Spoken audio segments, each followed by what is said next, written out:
The Uncertain Silence. Chapter 1. The Mysterious Neighbor.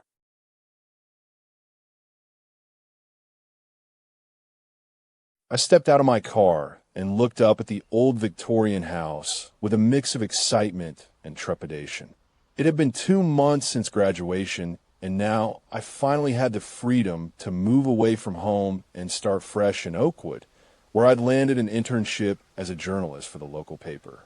The town was known for its peaceful atmosphere and quaint charm, but little did they know what secrets lay hidden beneath those idyllic streets.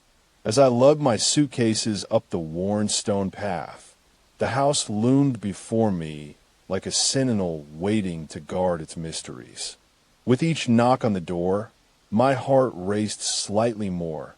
Would this be the place where I could finally find my true voice as an author? The door creaked open to reveal Mrs. Jenkins, an elderly woman with a warm smile and eyes that seemed to hold stories of their own. "Welcome home, dear Alex. You must be tired after such a long drive." She handed me a set of keys and gestured towards the grand entryway. "Your grandparents bought this place for my late brother in '68. It's been empty for some time now." Inside, the air was thick with dust and secrets. I sniffed at the faded perfume lingering on every surface. As I began to unpack, a strange feeling crept over me. An unsettling chill brushed against my skin when the wind gusted through the open windows that had been left untouched since 1968. In the evening hours, the whispers began, soft murmurs of hushed conversations coming from outside. I rubbed it off as the wind, but each night they grew louder, carrying a cadence that drew me to the window. Pressing my ear against the glass, I caught snippets of voices speaking in a language unknown. They spoke with urgency and dread. The first few nights passed, and I settled into an uneasy routine, writing during the day and listening for whispers at night. One evening, as I sat hunched over my laptop, the words blurring on the page, the murmurs swelled to a deafening crescendo. Shouts echoed from outside. Footsteps pounded against the pavement. Light steps, as if someone was pacing beneath my bedroom window. My fingers hovered over the keyboard. I glanced up at the pane glass just in time to see shadowy figures darting around the yard. They vanished when I turned back to the screen. It couldn't be real. The moonlight cast eerie silhouettes of trees against the sky, twisting into dark shapes. I scribbled feverishly, capturing every detail. The next day brought another discovery, a door hidden behind a bookshelf. Inside, it led down into damp, cobwebby tunnels and an old study lined with books in several languages: Latin, ancient Greek, even hieroglyphics. The texts were so old, they seemed to hold the whispers' secrets within their pages. I spent hours deciphering, hoping for answers, but found only maddening codes. By nightfall, my room was filled with shadows. A figure moved just outside the window, face obscured by a hooded cloak. They vanished before turning around, leaving me questioning my sanity. On the third night, another noise, shattering glass from the backyard. Fumbling for my flashlight, I crept out into the moonlight to find nothing but shards scattered across the dewy grass and an eerie scent of decay. The neighbor's house remained dark. I decided to meet them at dawn on their porch, hoping for a straightforward explanation. Mrs. Jenkins said they'd lived in Oakwood all his life. I found him in the morning, frail and stooped, but as I approached, he vanished in a thin air right before my eyes. The old man reappeared with an odd smile when I knocked again, inviting me in over steaming coffee. His name was Thaddeus, or so he claimed. In his dimly lit parlor, adorned with ancient artifacts and dusty relics, he spoke of Oakwood's history, claiming the town was a nexus for otherworldly whispers carried through the wind. I scribbled notes as fast as my hand could move. An outsider, he called me, You shouldn't be here. The shadows in his eyes hinted at tales beyond his words. As I left, I noticed a peculiar symbol carved into his doorframe, like those from the study. It matched one on an ancient tome I deciphered. A connection? The town seemed to grow quieter after that conversation. Silence wrapped around me as if Oakwood held its breath, waiting for what came next.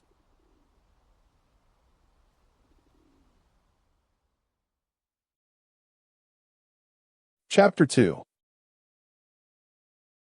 The Empty Bed.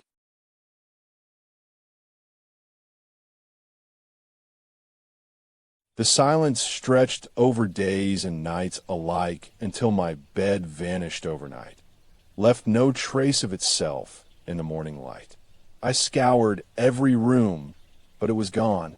Mrs. Jenkins swore it had been there when she dropped by, her eyes flicking between concern and suspicion. The neighbors remained hidden behind their curtains, as if watching me. In a haze of confusion, I sought Thaddeus again, finding him hunched over his desk in the study room, books scattered all around him like fallen leaves. "Your bed is but a symptom," he said with an unsettling smile. "Oakwood wants you involved." More items disappeared. My laptop, clothes from the closet, and even my own reflection staring back at me from a mirror. Each night brought new vanities gone. The wind picked up when I ventured out to search. It carried whispers I understood now, pleas for help that made my stomach twist into knots. I wrote feverishly by flashlight in a room with no furniture except a single chair. As dawn approached, the house seemed to grow colder still, shadows twisting like grasping fingers on walls and ceiling. The air grew thick, heavy as something lurked outside. I scribbled of the vanishing items and the hooded figure until my hand cramped. Suddenly, it stopped writing itself. The words had vanished as if written by an invisible force. In the stillness that followed, I sensed a presence. Eyes stared into mine from behind me, black orbs with a glint of curiosity. The room darkened as he stepped closer. Shadows in the corner took on human forms, spiraling and twisting like living things. My breath caught when they solidified into Thaddeus's hunched form. "Come to the old oak at dusk," his raspy voice commanded, before vanishing once more. I approached tentatively as night fell, an aura of unease enveloping me. Beneath the gnarled tree, shadows coalesced into dark figures. People who seemed to watch me with sunken faces and hollow eyes. My thoughts raced with every movement, each rustle in leaves. A hooded figure stepped forward and beckoned me inside a hidden entrance below the roots. Down the narrow passageway, I found Thaddeus surrounded by a collection of artifacts that mirrored my study's relics. "You're chosen," he whispered as the door slammed shut behind us. He showed me books etched with strange symbols, the same marking on his door. The air was heavy with dread and an otherworldly scent that made my stomach churn. In a corner, a door materialized where there used to be nothing but walls. It led deeper into tunnels I'd never explored. Shadows swirled around us like sentient beings as we descended. Deeper in the bowels of the house, I found ancient artifacts in a room with an altar of black stones. A low chant began to reverberate, voices I recognized from whispers outside my window, pleas and wails that had become my own cries for reason. As I turned back, Thaddeus grasped my arm firmly. "In this place, not everything is as it seems." He handed me a tattered tome with my reflection staring out. His eyes blazed green, the same color of symbols on its pages. I returned to my room, but the book wouldn't be still, open to pages bearing ancient languages and images of beings in the void. As I read, they began speaking to me in hushed tones, the language of Oakwood's whispers. I deciphered all too late. A ritual was underway at the old oak. A procession of gaunt faces watched as I approached. Hooded figures with eyes aglow like embers, leading to a mob beneath the ancient oak tree. In the darkness within, they spoke in hushed tones, and Thaddeus stood over an altar adorned by more symbols from my study. As the ritual reached its crescendo, their voices swirled into something I recognized, the language from a book. I tried to flee but was pulled down. Whispers became a cacophony that ripped at my mind as if trying to rip me apart.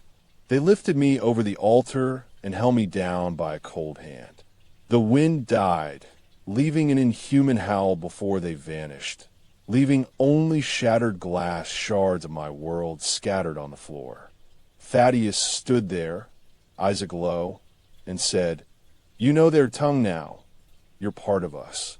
In the silence that followed, I sensed more unseen forces watching me from the shadows, waiting for something to be set free within.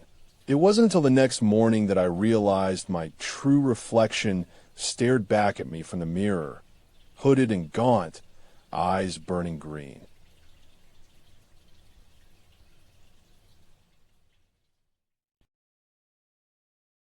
Chapter 3. The Final Whisper.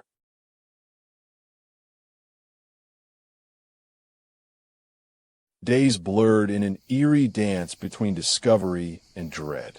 Shadows whispered secrets in the night as they carried artifacts across town lines. The wind carried their language to every corner of Oakwood. I heard it all from my study room window. Hooded figures appeared, always watching me with eyes that burned like a dying fire, Thaddeus among them. They led me down hidden paths, into the ancient oak's hollow where symbols pulsed with an otherworldly energy. The wind screamed and died as they circled the ritual site. An unseen force tore free within me, setting us all free in one blinding instant. The world was silent save for a single voice, my own, echoing from every corner of Oakwood. A black hooded figure met me by dawn, handing me the tattered tome and whispering words that weren't words but an ancient language. I deciphered them as they spoke of Thaddeus's passing and the outsider who joined their ranks. The last remnants vanished with the wind, save my heart, which thumped in silence now, echoing from every corner of Oakwood's night. They had changed me. They claimed me. I became another specter on those streets under the moonlight sky, a keeper of secrets hidden within the hollow oak, speaking an eldritch language no one could understand save myself. Echoes that echoed through every window in town. Silence wrapped Oakwood once more as I returned to my room, leaving behind a man who could barely recall his own name or face, but knew he wasn't alone. They still spoke from time to time. The wind carried their voices across streets where faces watched me pass, and I walked, a shadow of shadows under the moon. And in that silence, I began writing tales of Oakwood's secret tongues, echoes of lives long lost in its earth. As I penned them, townsfolk approached slowly, eyes burning with an unseen fire, as if summoned by my words. They spoke my name, the Keeper. I realized then I was a vessel for their ancient voice and the wind that bore tales of other worlds beyond our own. Mrs. Jenkins welcomed me back at dawn with a knowing smile. "You should have stayed away." The town had changed, but so had I. I became it, keeper of secrets and voices in the void. There was no going back. And yet, I knew Thaddeus's words when they returned to me. Speaking from every corner, echoes of lives lived beyond Oakwood's borders, tales in a language that haunted my dreams. I kept writing, the stories flowing through my mind into pages. The wind carried them into the night like a curse or a blessing. I was their vessel now, and Oakwood spoke through me,